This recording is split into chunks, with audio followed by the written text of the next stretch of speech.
Aesthetic জিনিসের উপর আমার ভালোবাসা বরাবরের, তাই আজকের কাজ অ্যাস্থেটিকের ওপরে। মেয়েদের ছোটবেলাটাই কাটে গামছা দিয়ে বিনুনি করে, রান্নাবাটি খেলে আর মেকআপ বক্স নিয়ে আয়নার সামনে বসে সাজগুজে।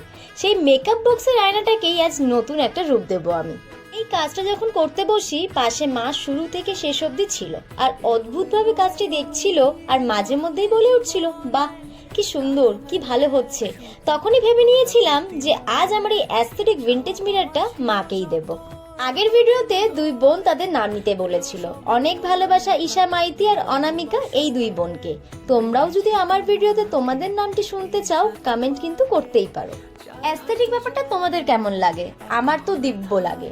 আর এই অ্যাস্থেটিক ব্যাপারটা আরো এখন কাজের সাথে সাথে ভালোবাসারও হয়ে উঠছে দিনকে দিন। নিজের ঘরটাকে নিজের মনের মতন জিনিসে ভরিয়ে তুলবো, এটাই আমি ভেবেছি। আর তাই জন্য আমার নিজেরই হাতের কারুকার্য দিয়ে আমি পুরো রুমটাকে ডেকোর করছি। তাতে শুধুমাত্র ছোঁয়া থাকবে আমার হাতের। আমি খুবই সামান্য কিছু জিনিস দিয়ে এই জিনিসগুলো করি, বাট আমার কাছে সেগুলো অসামান্য।